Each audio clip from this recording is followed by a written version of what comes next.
My device says 6 o'clock, so I'm going to silence it, put it in my pocket for the moment, and welcome you to Grand Valley's Design Thinking Speaker Series. This is roughly the fourth year that we've been doing this. John Barry started this initiative 4 years ago, and up to this point we've brought in lots and lots of folks who were designers, and obviously we're using design thinking.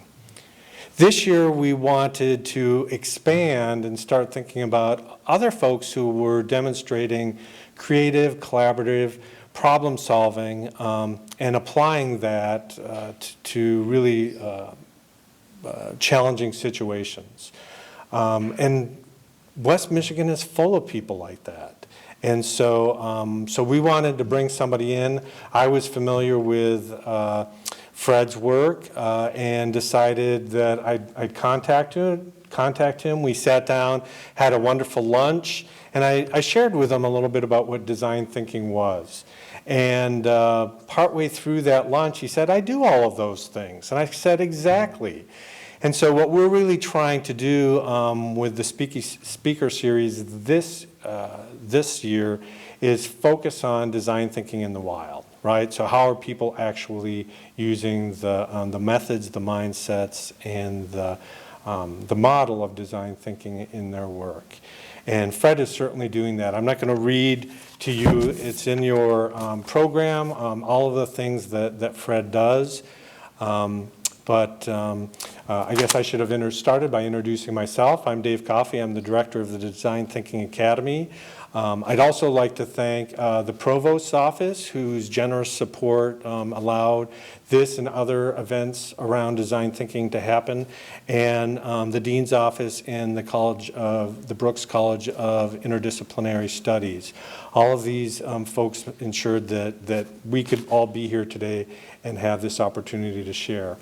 I guess I would end by saying I was really excited when Fred posited this as a possible talk, particularly because one of the methods that design thinkers use is metaphor. They use metaphor to try to present and look at problems from a different perspective. So will you please join me in welcoming Fred Bueltmann.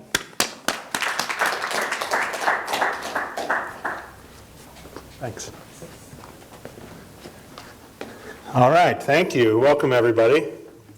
So I really appreciate being here. I appreciate the invitation. And as you might imagine, as a horse person, the hook was set when Dave used the term design thinkers in the wild.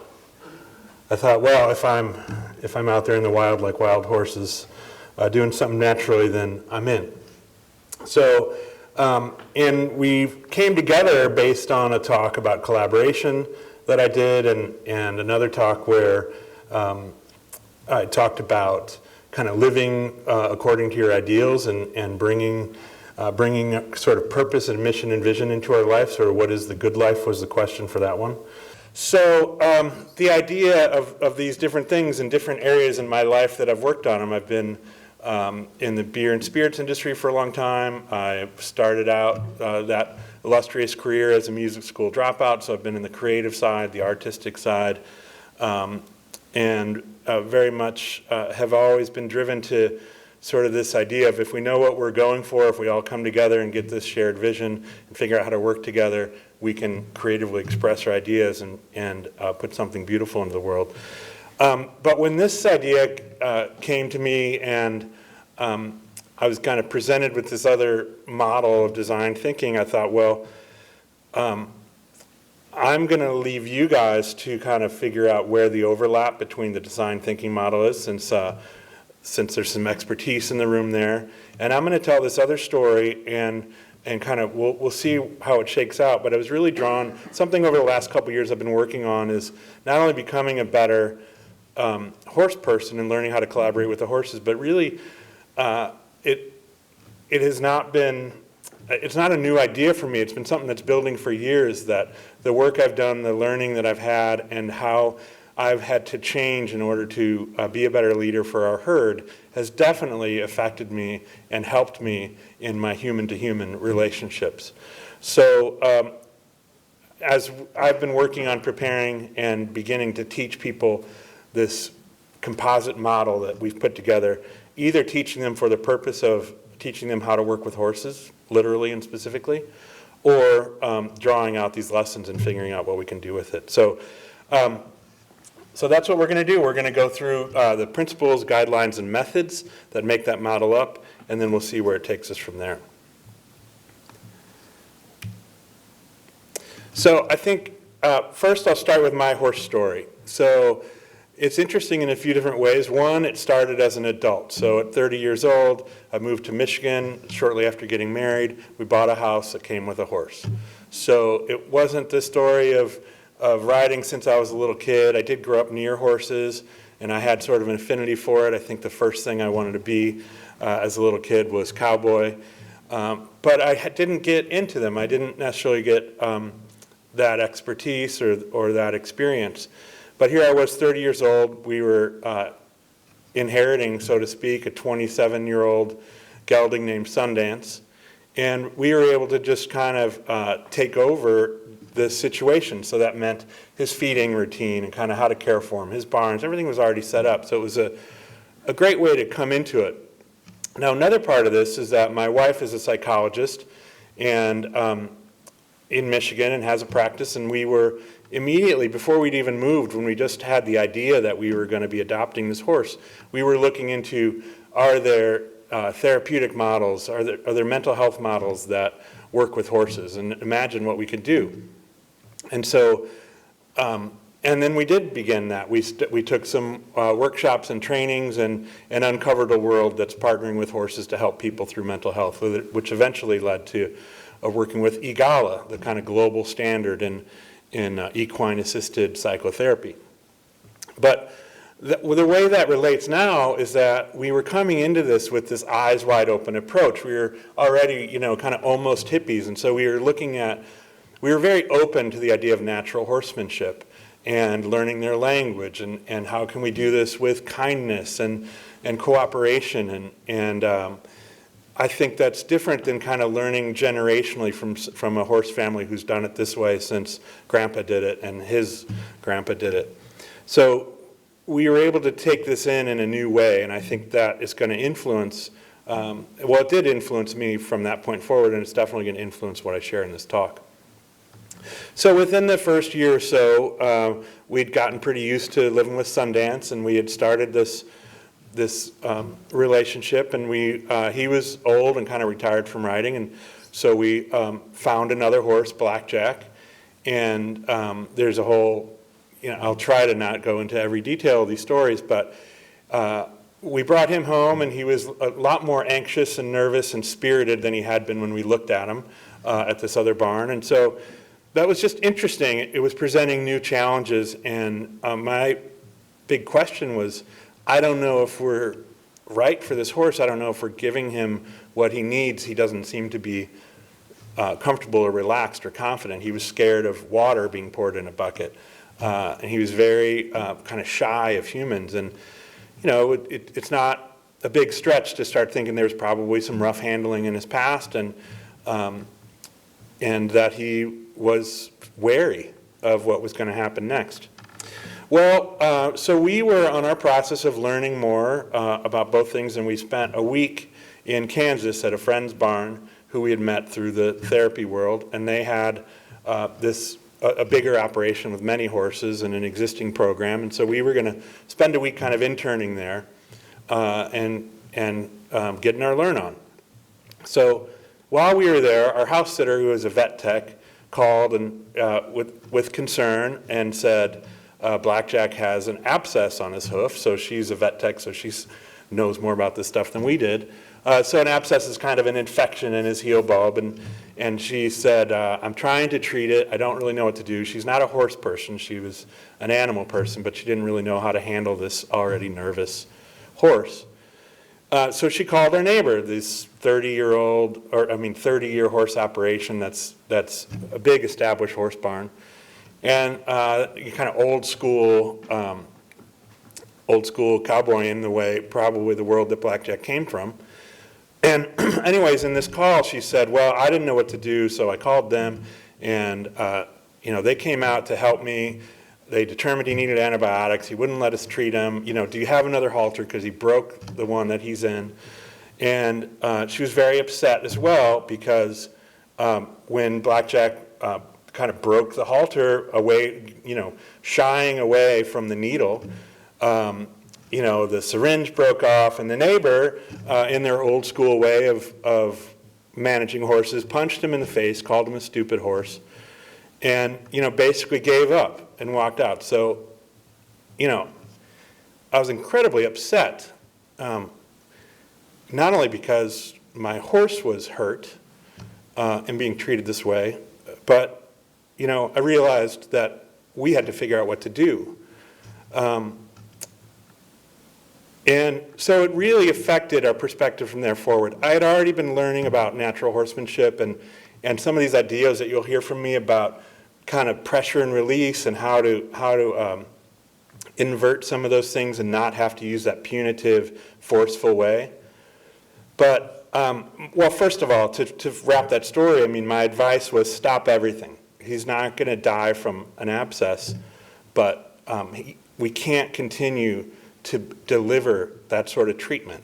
I started thinking about the force that it would take to break a halter and the fear that it would take to decide that that force was necessary.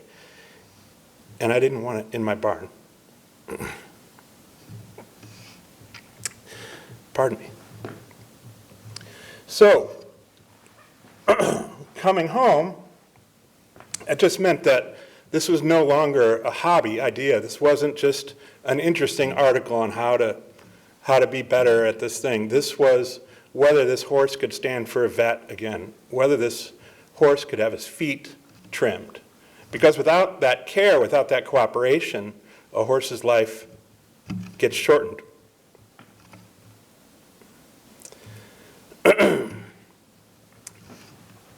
So that was sort of the first real life, in your bones example of a paradigm shift, of saying that old way has to change.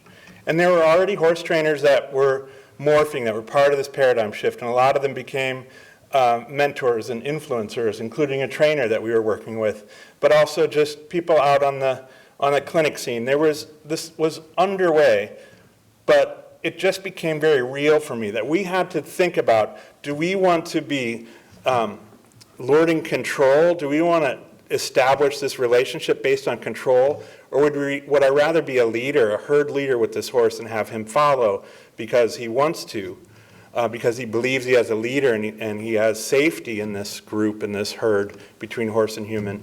Or is it about control? Am I bringing anxiety to this relationship, which is what happened when he was injured and the neighbor came by? Or am I a source of comfort? When things are troubling or frightening or nervous or concerning, am I able to reduce that stress and anxiety and replace it with comfort? Is the horse listening to me and doing things that I ask, cued behaviors, working with me, coming towards me out of fear or out of respect? It really relates back to that leadership idea, but that whole idea is control breeds fear. And fear may get submission, it may get sort of acquiescence, but that's a whole lot different than if that other collaborator, the other being, respects you. Are we getting willingness, a horse that's deciding to work with us, or is it submission, which is kind of where I was heading with that fear. Fear might beget submission, and it might get them to do things or else, but that's entirely different than a willing partner. And there's this term in the horse industry that, a lot of people say, well, it doesn't really mean what it means, but, this idea of breaking horses as the shorthand for training them and getting them started, or training them to ride. And it's really a reference to breaking their spirit, that you're getting this horse who might want to run away and do other things and isn't so into this idea. And this old school phrase at the very least, but certainly old school, some of the methods as well, were all about breaking that spirit to leave and using all these other old school paradigms to break that spirit. Can we inspire instead? There's got to be another way. Now, I also understand that there's people who have adapted their methods and still use the term breaking horses. And I just think words matter. So way back then, I started saying, no, we're going to pay attention to this. And I may not know how to do all this, but we're starting right now. And so even with that situation with blackjack, I had learned enough that I kind of had a method that I could work on. I just wasn't sure how it was going to work. And that method was rewarding every try instead of punishing when he wasn't doing it. So at this point, when I came home, he wouldn't, things he previously would have trusted me with, like lifting his hooves for hoof picking or trimming, he was very much traumatized. And so instead of going towards the injury, instead of going towards what he couldn't do, or giving him reason to believe that more pain was coming, I worked with him and said, I'm going to just ask for the littlest thing. Can you lower your head? Can you stand relaxed? Any try, any effort that he gave towards that desired goal, whether it was taking a deep breath, standing still, relaxing, every time he made a step towards that, he would get a break. 5 minutes. I would just walk away and say, there's the reward, there's the relief. If he was still anxious and moving around, I would stay there. I wasn't going to increase pressure, but I was going to say, this request is here waiting, and when you get it right, I'm going to A, let you know it's right, and B, I'm going to reward you with a break. So the first day, took 2 hours. My goal was a full groom, which would mean he lifted all 4 hooves, let me brush them, and then eventually, if we were successful, I'd want to soak that injured hoof. So what took 2 hours on the first day, then started taking an hour and a half, including all the breaks and including all the anxiety. And then in the course of a couple weeks, we're down to a half hour. This was every morning. And pretty soon, he's going through the full groom in 10 or 15 minutes without all the anxiety. So that was the first sort of taste of, this is possible. He can hear this, and we can provide reward for effort versus delivering more anxiety as encouragement to move away from anxiety. So this paradigm shift has come up several times. And now, I guess, almost 20 years later, we're just in kind of a deeper version. So a couple of years ago, my wife Ula came back from a trip where she had explored, she'd gone to this conference and they were talking about consent. And this is both kind of in the mental health framework and then also with horses. Do we know if we have consent? And there's this whole movement that was looking at this in a different way.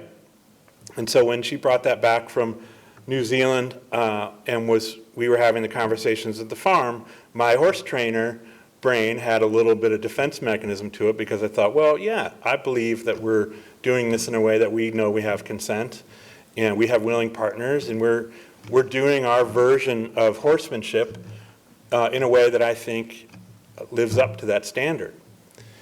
But I also then, even though I had that sort of desire to, I guess, defend my methods, but also realize that, well, we can't just let them do anything they want.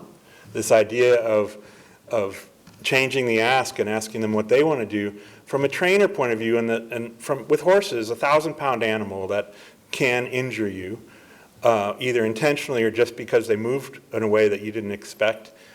There's this old phrase that's always around, which is like, well, you got to let them know who's in charge. You got to let them know who's the boss. And I've never really liked the connotation there, but I have always accepted that framework of, well, yes, we do need to be the one making the decisions. We do need to be making sure we're safe. And we do need them listening to us.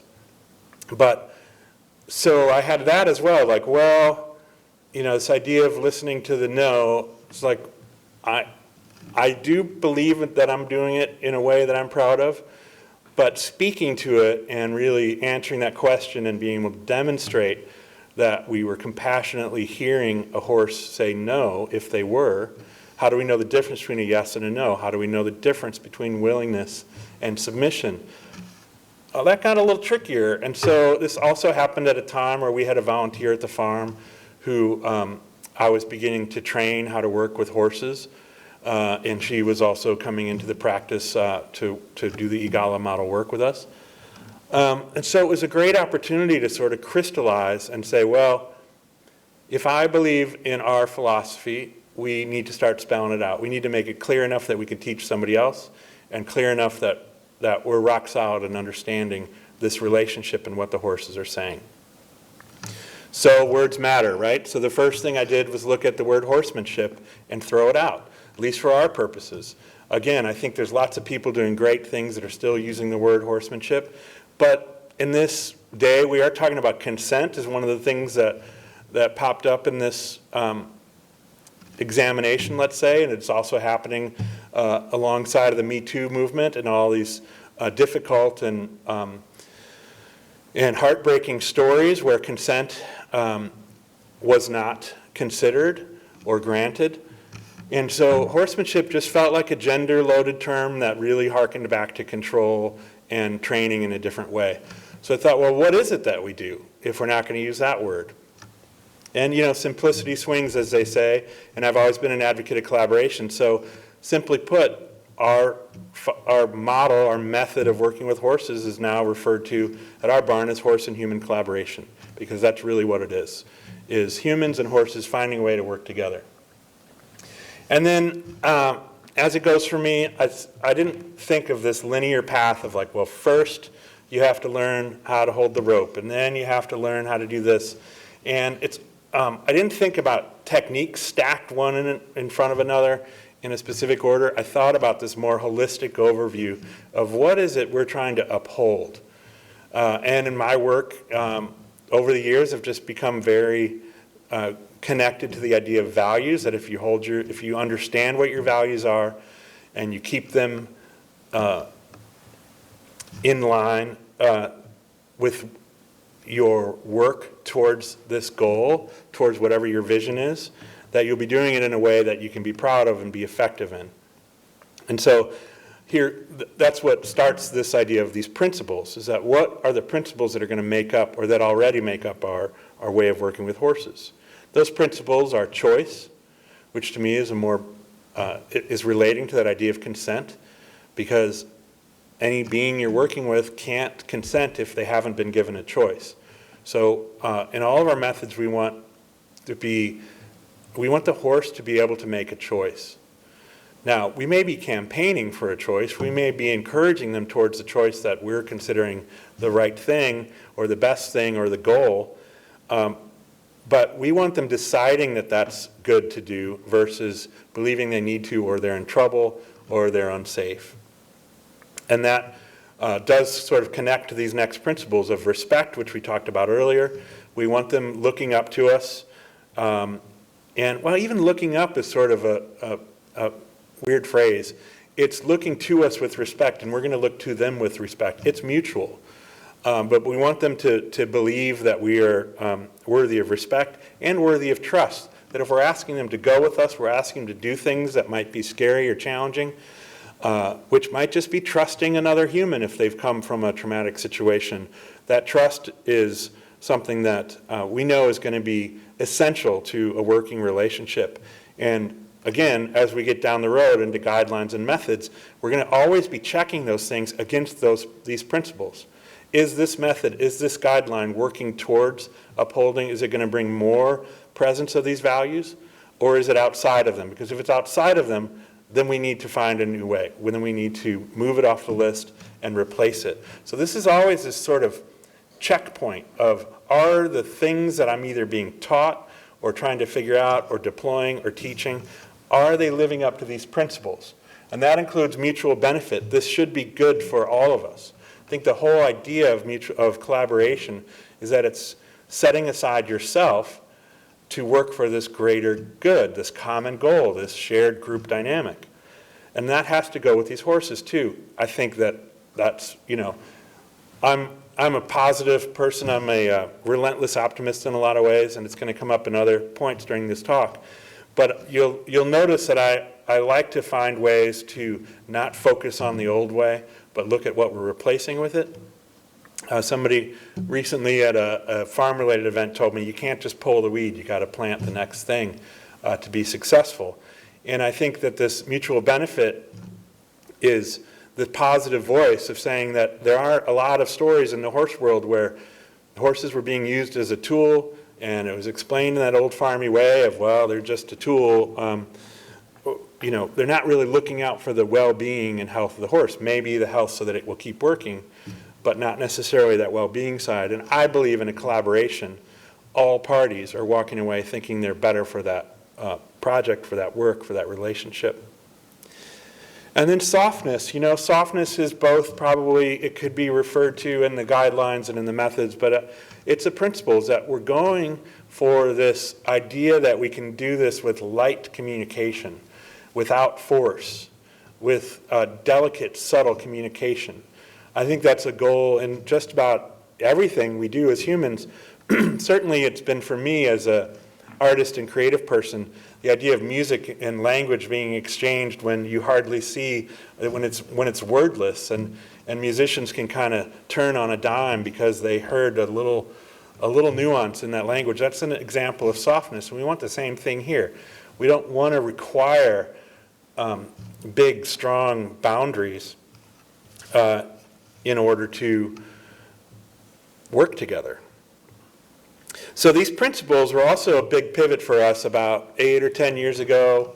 Our farm is in Fenville, Michigan. We're right next to Fen Valley Winery, and we started actually growing the herd, adding horses with the idea that we were going to do a trail riding business that would take people through the winery, which we rode all the time.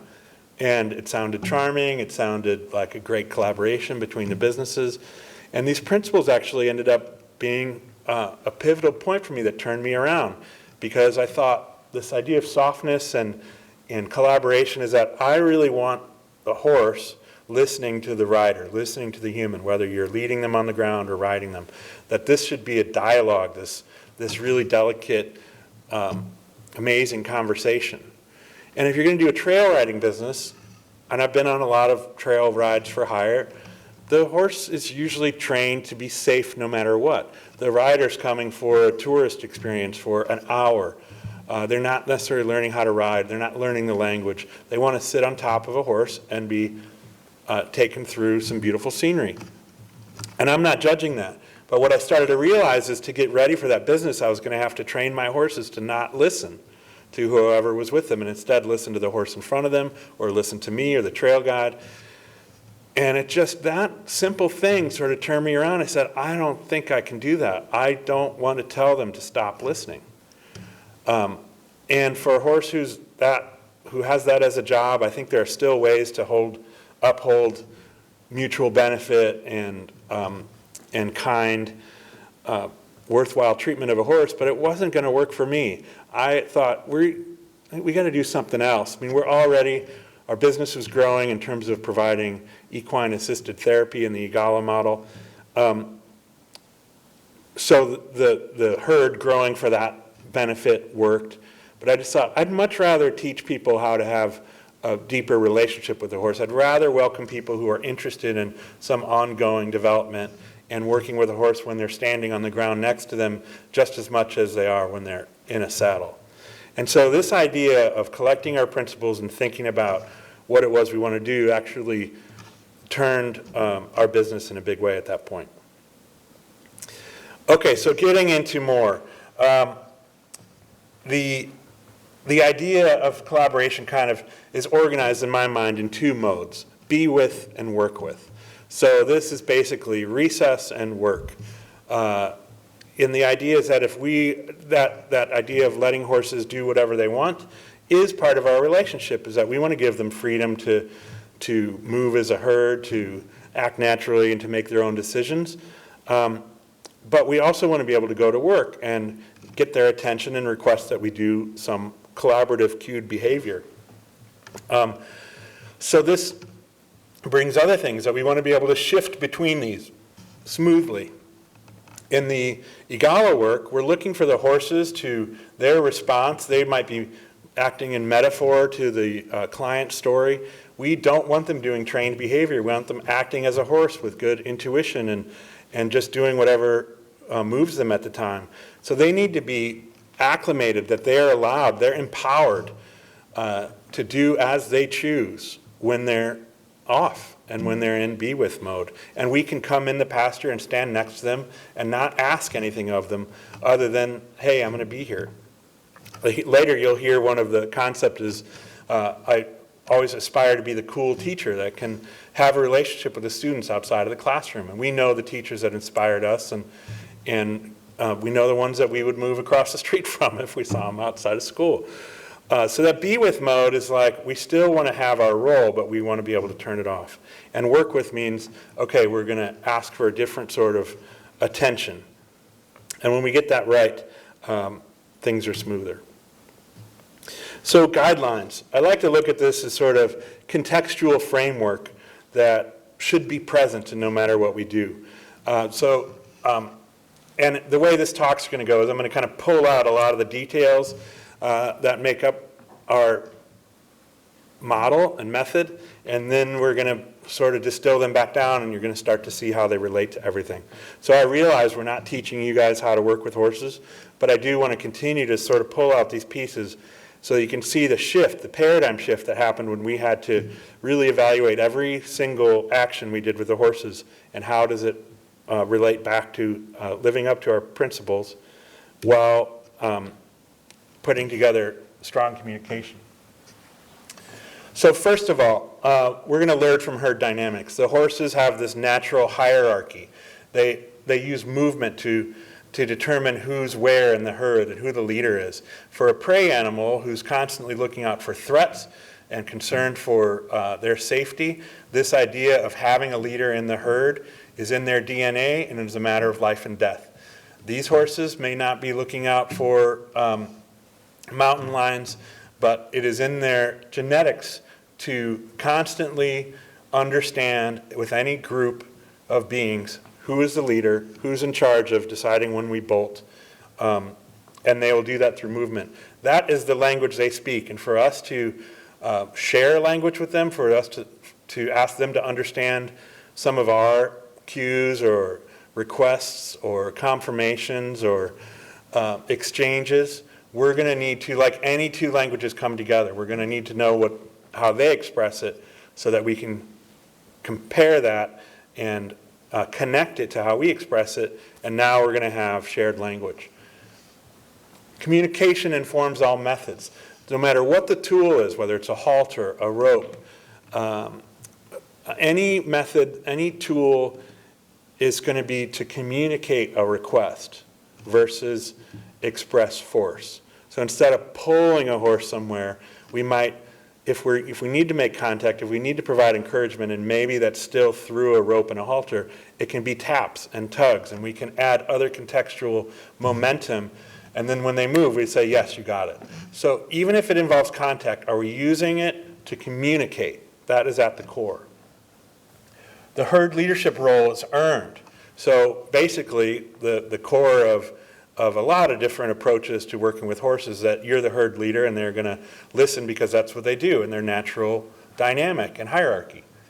Well, I think that old you got to show them who's boss method would put that leadership role in place and say, I am the leader, like it or not, start following.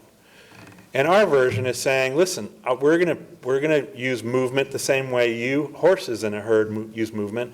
I'm going to come in and demonstrate that I can be the mover and that you can be the movee, and I'm going to do it by playing your game of chess, and I'm going to earn your respect, and that's how we get leadership. That it's not putting on, it's by earning it, and that changes the dynamic right away. We're going to practice nonviolent leadership. So that could be a whole talk in and of itself. But the basic premise here, that is a significant one, and I've weighed whether to put this in principle or guideline. But right now it's in guidelines, but it's a big one. And what we mean by that is nonviolent is the absence of intent to harm. So I say that because horses in their herd it can look violent. That if I say move and I believe I'm the mover and I'm a horse, and the other horse doesn't move, I'm going to start with an ear, then I'm going to get in their space, then I'm going to lift a leg to kick, to feign a kick, and if they still don't move, I'm going to deliver that kick. So you can see physical contact amongst the horses that if we looked at striking and just that presence of physical contact as violence, it can be confusing. And when we're working with them, I might make contact. I might nudge a horse forward with contact. If the horse goes to use their teeth, I might swat their nose away. But it has no absence of, there's no intent to harm. So every time we have anything like that, if there's a nervous moment and there's contact made, I kind of do this debrief, which is like, okay, what happened? Why did we do it? And where are we now? And that is a wholly different view of contact than saying, well, they needed it. So we are going to be nonviolent at all times, even in times where we have to maybe define our space with some physicality. And I want to be careful. I'm not trying to explain away hits. I'm just saying that this is a 1,000-pound animal, and there are moments where we'll get into that more in the method. But that is not to be confused with violent. We're going to provide calm, confident energy. As a leader, this is what we're going for. We're shooting that how these things get done matter. It's not just are they moving forward. We want them sort of regulating and modulating with us, and we want to provide the energy we're hoping to see, which is calm, cooperative, cool, confident. We said earlier in the principles about earning trust and being trustworthy and earning the leadership. That's very important as a guideline as well. We're going to look to collect yes. This really circumvents the blame loop, as I like to call it, is that there are very few instances where I will use no. And we talk about setting kind boundaries as kind of ground rules for behavior, which are present in both the be with and work with. So for instance, if you want to bring people in to hang with your horses, it would be nice to have horses that don't bite and don't step on feet and don't crowd people and don't rush the gate. And so there are certain things that even when they're off, we're setting these ground rules, these kind boundaries. And so if a horse is going to grab my jacket, or they use their teeth among each other as positive, not just negative. They'll groom each other, and you'll see them just really digging in. That would hurt us. So we do need to teach them that, hey, we're speaking the same language, but I'm different than your horse friends. So I basically look at the no's that will happen in our relationship as teeth and feet. If you use your teeth, you're going to get a no. If you're coming in on my feet, you're going to get a no. And that no is going to be in the moment, as a block, as a closed door, as a boundary, not to continue into punitive. And now that you did that, I'm going to continue. It's once you've closed the door, it's it. But anyways, I veered off into these no's. The idea is that every other example, we're trying to find how they can do the desired thing. We're imagining it, we're focusing on it, and we're encouraging it. This can be, can I come into your space? Can I stand next to you? Can I touch you? We're looking for the yes, and we are not proceeding forward until we get it. And that might start going into method here, so we've saved that time in the next slide. But the idea is that this is a positive-looking model. We're going to be a steady guide through forming, storming, norming, and performing. And I don't know if you guys have heard of that before, but it comes from Tuckman's stages of development. And so the idea is that any group that comes together is going to have this assembly. At some point, there's going to be conflict and duress and stress. And then once that settles back down, that's when the performing can begin. And that's a cycle that can happen again and again in any group as they take on bigger challenges. And so we're not going to be surprised when the storming arrives, when there's conflict, when listen, everything was cool until you asked me to keep jogging. They might have disagreements. They're going to, at that point, have some expression of, I'm not sure. And instead of being surprised or taking that personally, we need to be a steady guide and say, this is part of working together. We're going to find these moments. We're going to work through them. That translates back to never working angry. I'm always quick to note that that doesn't mean never be angry, never become angry. It means if you're angry, any communication in that mode is not going to be teaching, it's not going to be leading, it's going to be expressing that frustration. So when we find ourselves there, we need to regroup and redirect.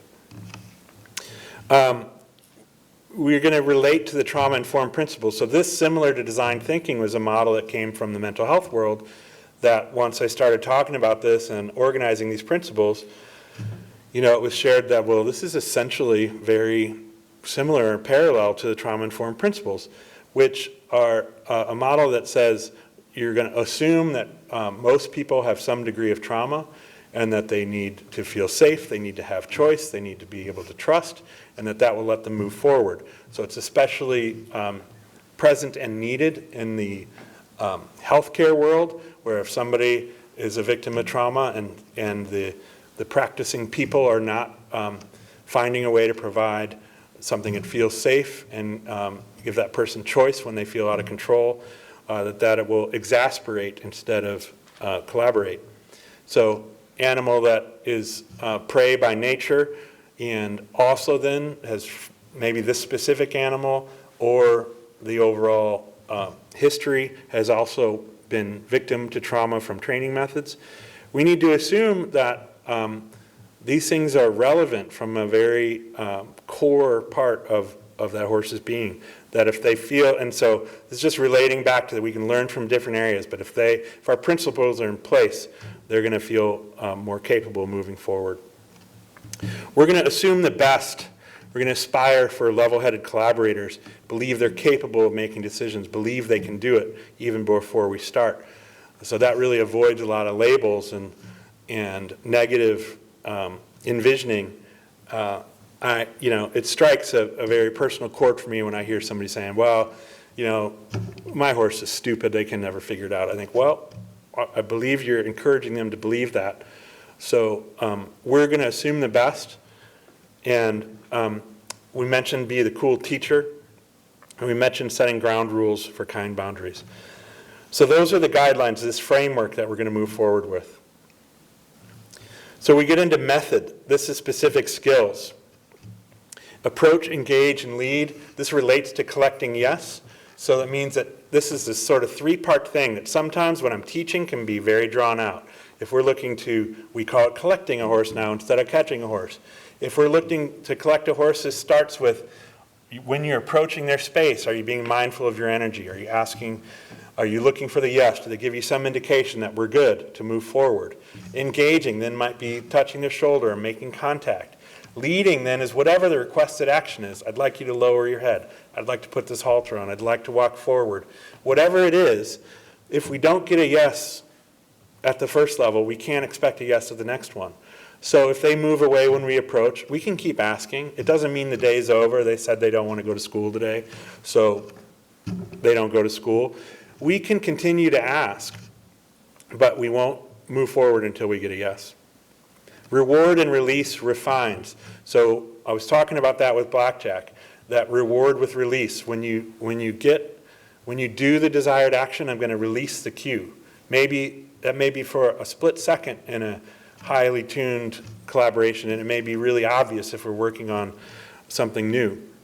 But this doesn't only put it in this positive reinforcement model, it also refines the language. This is my way of saying, yes, you got it right. If you imagine learning a second language and nobody ever tells you the pronunciation of a word, even though you're trying to figure it out, you're lost. You never know when you got it right. They just eventually figured out you were trying to say coffee, and they brought you a cup of coffee, but you're no better speaker. So when they say, that's the one, that's the inflection, that's the word, we do that by releasing the cue. That's when the horse says, oh, so you were asking this for a while, and now when I did this behavior, you said yes. I don't need to do all that other guessing next time. I can get to it right now. So that refines our language.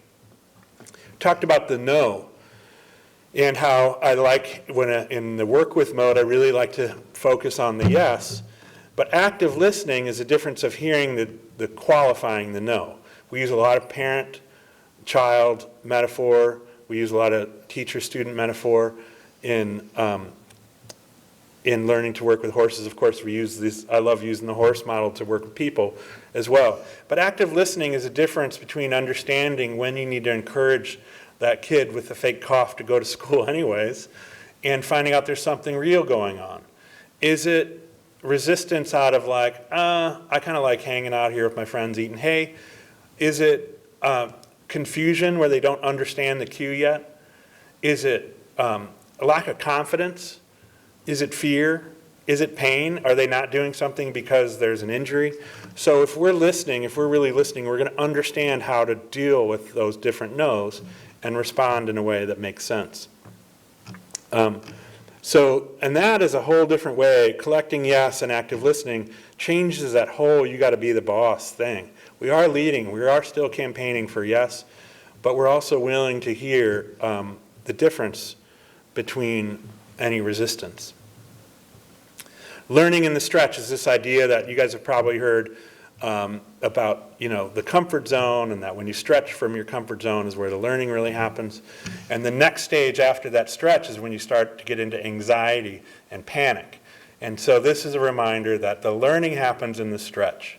So if we stay in the comfort zone all the time and we never ask for anything new and we don't take on new challenges and we don't kind of go for it, then we'll probably stay at whatever we know now.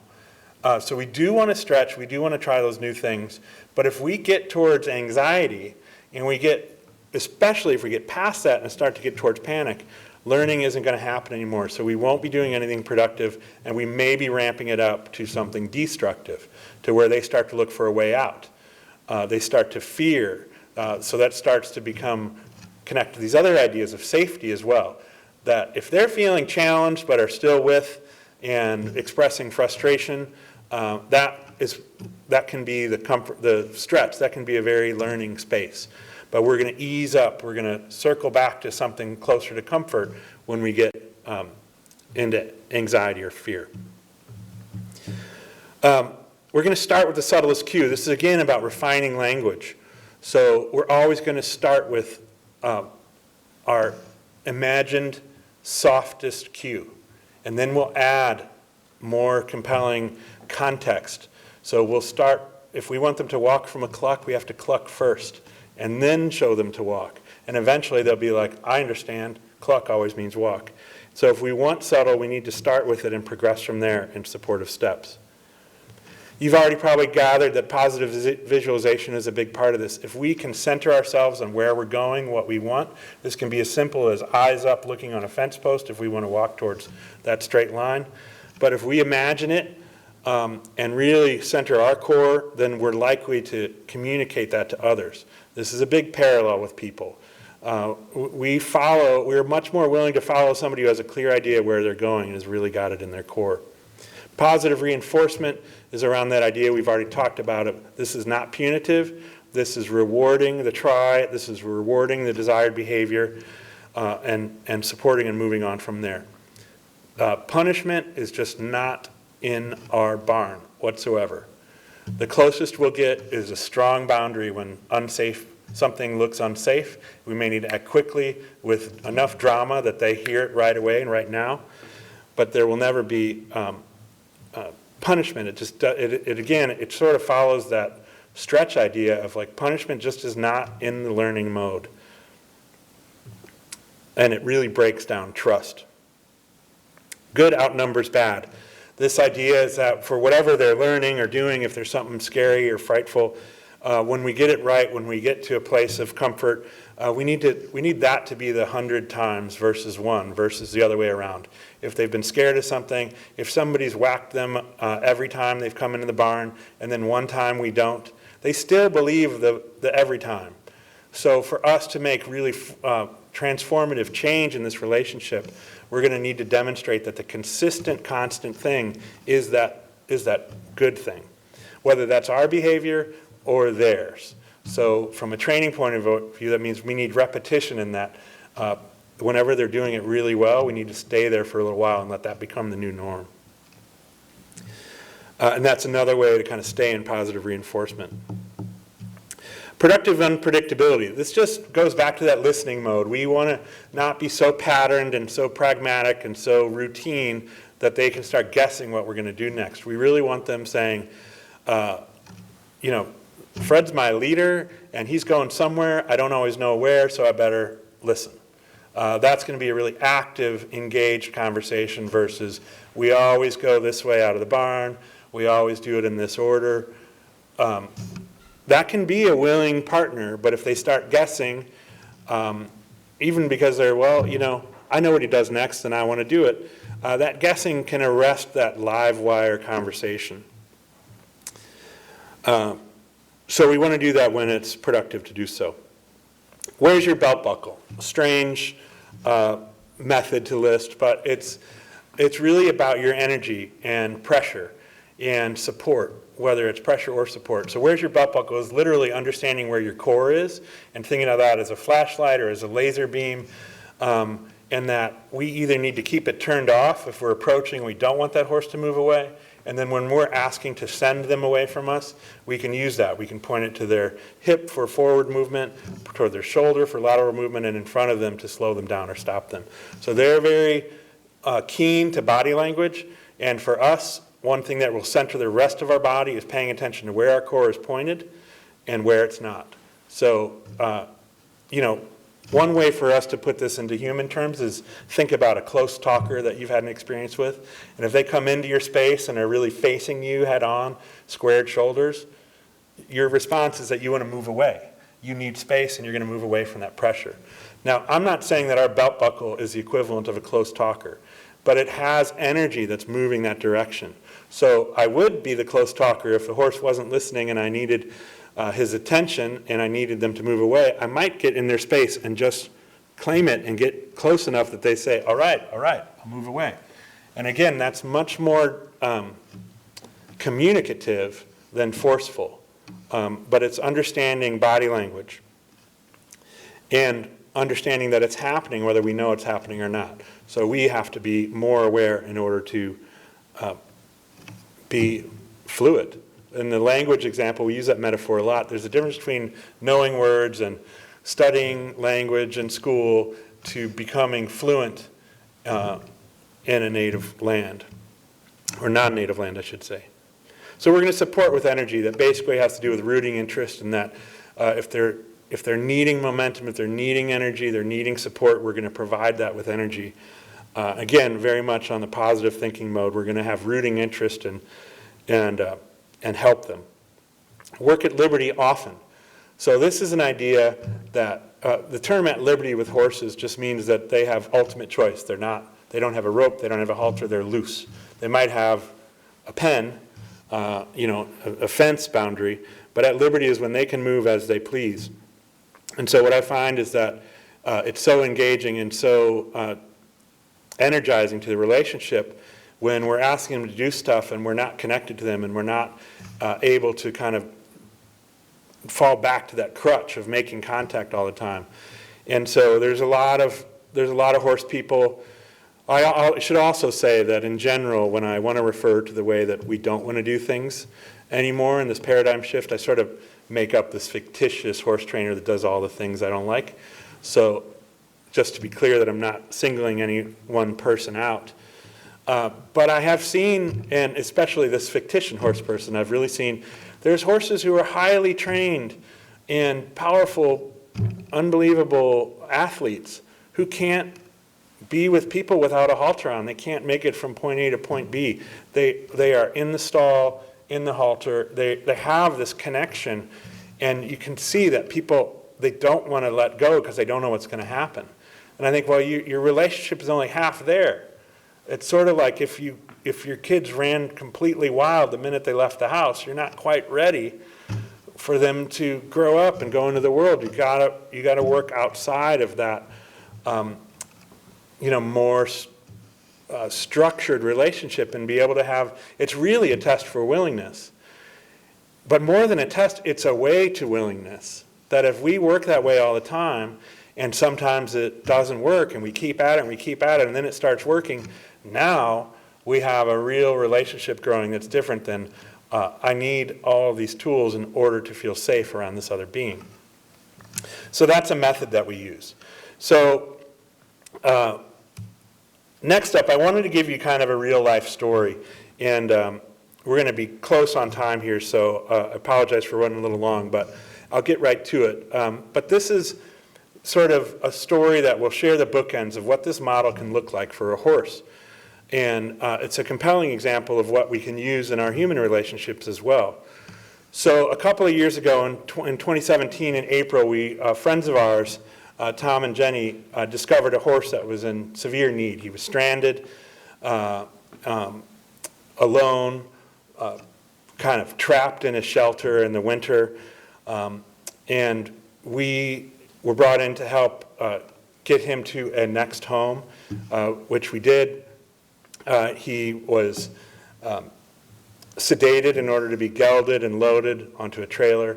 Then a few months later, fast forward, that home was becoming untenable for different reasons. And so we were asked to help again. And this time we brought him to our farm and fostered him. So that started with meeting, applying all these principles to a horse I didn't know very well, meeting him in an open field and inviting him. The idea of choice is also about invitation, and inviting him to trust me to walk onto this big metal box, which we were able to do without force. And then he was at our place for a couple of months. So Jenny, who is Prince's human, is going to share a little bit about Prince here. Prince was in a really extreme situation and desperately needed help. And he was a 5-year-old stallion. He had no training, had really very little contact with humans, and there was no way to connect with him or move him to get him out of the situation he was in. He didn't have a halter, he didn't like ropes, he was very protective of his head. So the big question was, how can we even collaborate with this horse to help this horse out of this extreme situation when we don't have any of that, And I think for Prince, this human-horse collaboration was really the solution he needed. When we were first able to get him out of the extreme emergency that he was in, then the first question was, well, how are you going to train this horse? Because he could be dangerous and he needs to be trained. And how to go about that. And the old paradigm was sort of always present. That was the easiest thing to go to because people have found a way to make it work. And so just simple things about not being able to put a halter on his head to be able to go somewhere with him. The first solution was, trick him with a treat and then put a chain on his nose and down that road the thinking would go. And I think what Prince was really communicating was, in his short life, he'd had enough of that kind of model and thinking, and he was looking for a different way. And I think this human-horse collaboration was his alternative, and it was his way forward in a way that's congruent with everything that we're learning about the horses and looking for collaboration and softness and trust and respect. Just little things. His life, he was so confined in a very small space for all of his life. And so when he first came out of that confinement, everything was somewhat overwhelming. It was a lot for him to take in. And so this human-horse collaboration model was able to work with that highly sensitive and nature and ability to become overwhelmed really quickly, very slowly and gently, so that he could take in new situations and expand his world without panicking, without going into panic. And at every step of the way, he showed us what he could do without using heavy or pressure or harshness. And I think he's just a real testimony to what this human-horse collaboration can do. Okay, so this is Prince when he came back to our farm. This is probably a month or so in, and he'd been doing well in a small paddock. He could step forward, and if he was on the front of that paddock, he could kind of look to the side and see one fence of our other pasture where the other horses were, the other 5 or 6 horses were. If they came forward, they could kind of see each other and hear each other, and they had been communicating. And that was a pretty decent sort of level of that conversation for everybody. And we wanted him to have better sight lines to the herd so that this integration could start. And so what you see here, this running this way is an arena that has sight line, and those other fences where the red gate is where the other horses live. So we brought him in here, we walked him around the arena, and he was calm, nice, loose rope under halter, but walking with me, we showed him the whole space. And then as we wanted him to be at liberty and make his own choices, and we took the halter off. And this next scene is speaks to that overwhelm that Jenny mentioned, but what he did when he was given this much space and his own choices.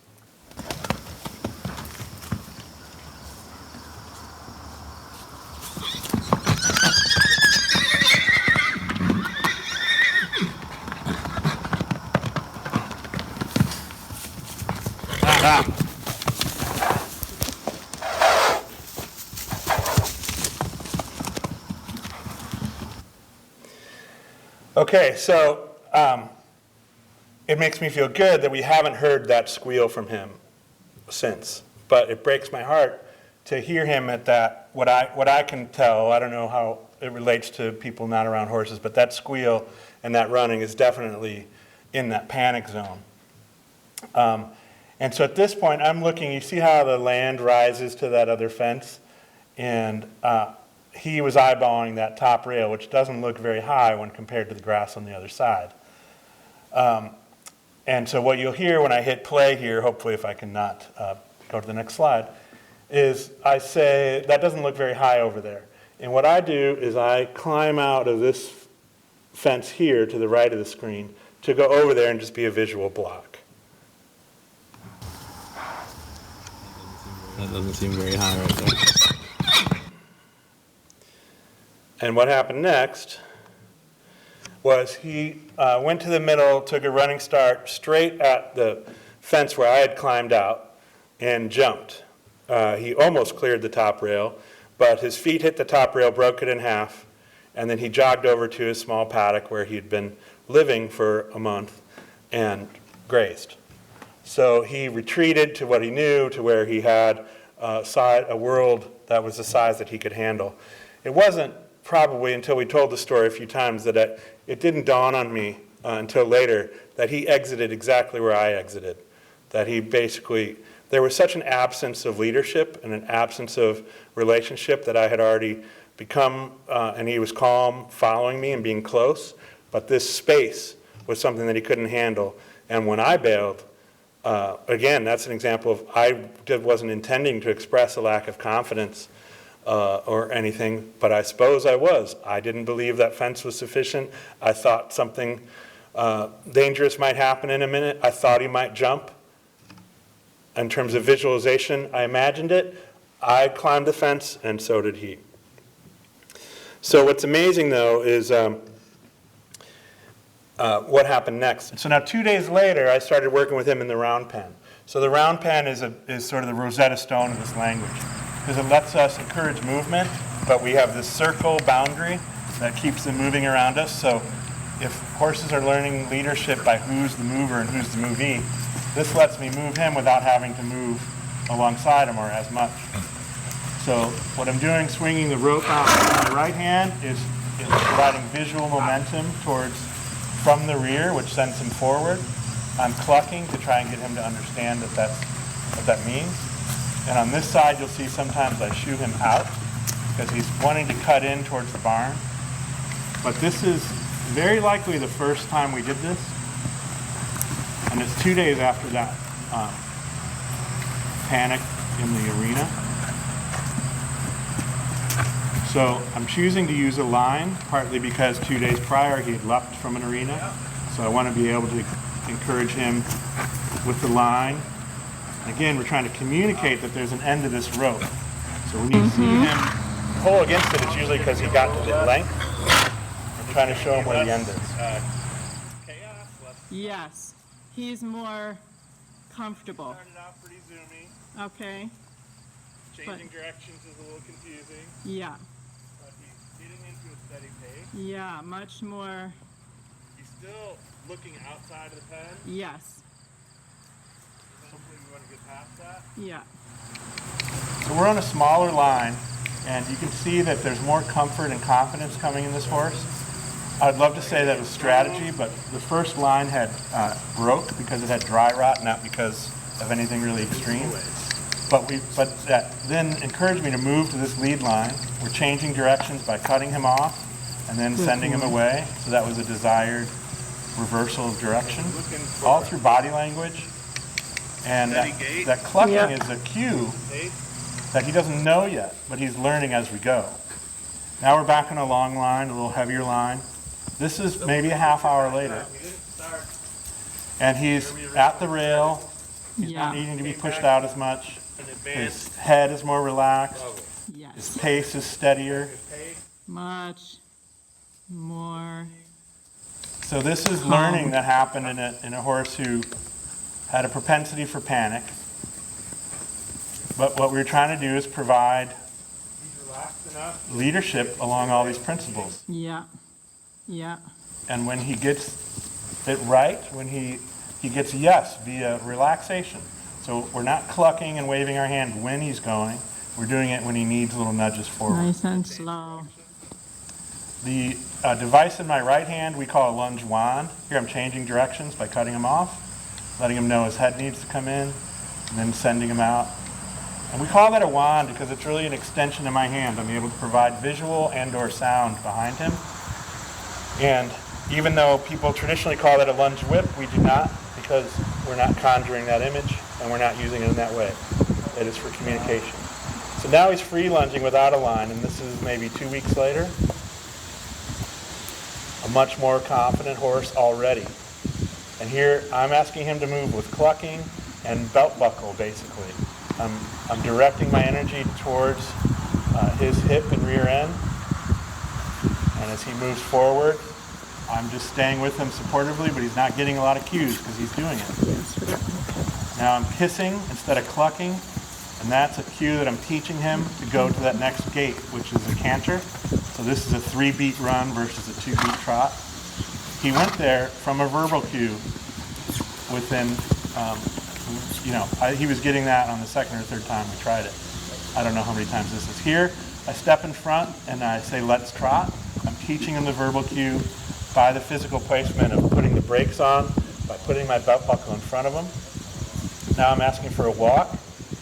Again, body language, belt buckle, verbal cue. When he does it, I release and back up. That's exactly what we wanted.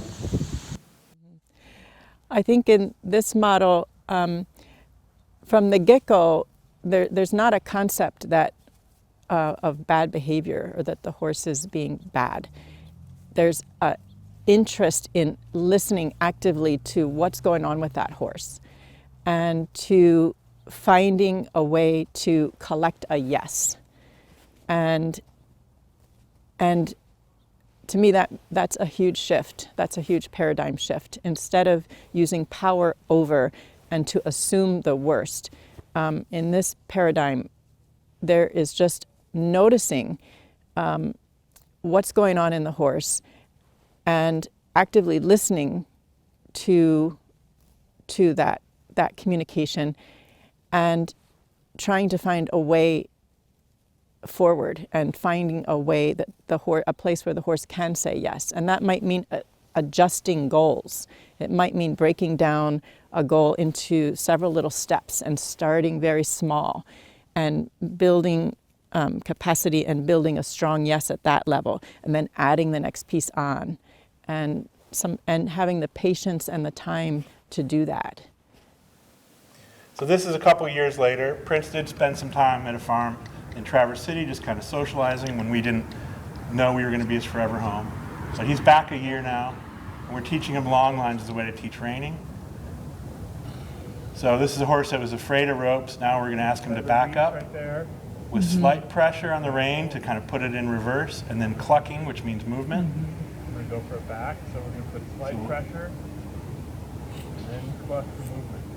We'll give him that pressure, and then cluck, Good. and there he goes, and he gets a release. One step gets released. So he's done this maybe 5 times this year. We started in May, 5 or 6 times. And we're proud of our boys, so I wanted to share that. That is in the same arena that he jumped out of not so long ago.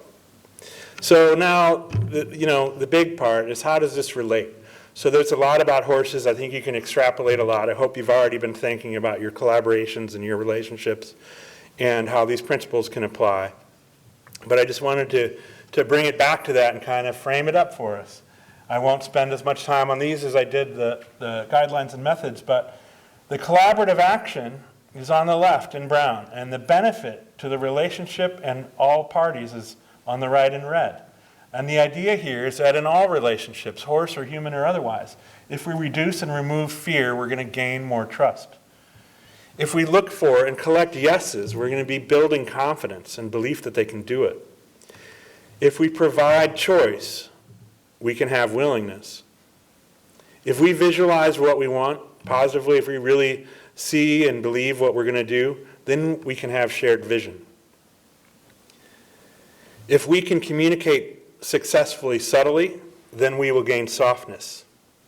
If we can support our collaborators towards what they're trying to do versus pressuring them towards it, then we can have safety. If we develop mutual trust, that turns into resilience, because we can get through adversity together. We can get past obstacles. We can accomplish amazing things in the face of difficulty and risk, because we are able to trust each other and continue to move forward. If we earn respect as a leader and give it as a leader or a follower, then we will have these relationships with willing followers, which is capable of so much more. If we can communicate clearly and understand when we've missed, and clarify and restate and reframe until it is clear, then we can have understanding amongst our collaborators. If we can shift smoothly between work with and be with, we can have a deeper relationship with people that includes more context, more connection. And if we can express calm and confident leadership, we can have deeper and true connection. And if we can lead with positive reinforcement, then gratification for a job well done is more possible. So I asked Jenny to share a little bit about, rather than you just listening to me talk about how it's worked for me and how I believe it works with other people, I wanted Jenny to talk a little bit about how her couple of years of learning this model has translated in And her I world. work with and accompany human rights defenders who are at risk. And so similar to horses, who are prey animals, in many ways they are prey. They're targeted, they're at risk, their lives are in danger often. They have to constantly assess for risk and navigate in that world. And there are times when they get very triggered and very afraid, and very anxious, and with good reason.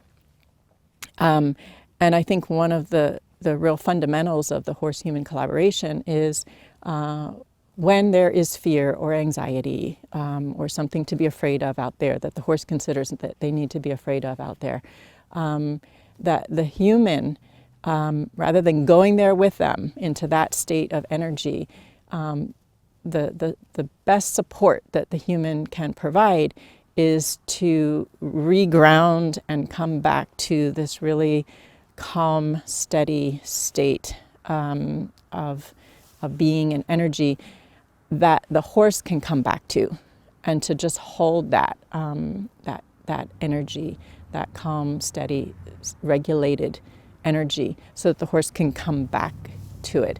And I find that the same in my work with human rights defenders when they are in a really difficult situation. If I can be that place that can help them ground, and then together we can think about, okay, what's the next step?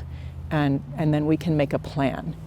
That's one way. And I think another way it really is applicable to my work in human rights is we also do a lot of policy work with policymakers in Washington. And so sometimes we're going into a meeting and we're presenting information that can be troubling or difficult for people to hear. And there can be resistance to it. And I think what this model has really showed me is when you meet that resistance, rather than being discouraged or saying bad attitude or giving up,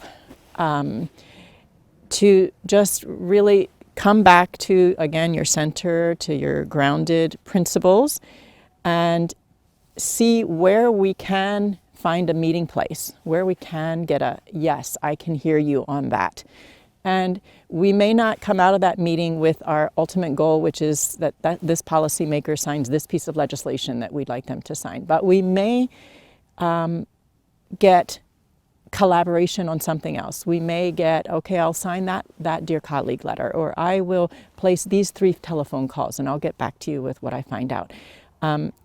And that's a starting place, and that's a much better result in terms of creativity and collaboration, and our goal, which is to have a policy that really respects human rights and that creates well-being for everyone. So I think it really comes through in the policy work too, when we meet that resistance, what we do with it and how we can work with it to still reach our goal.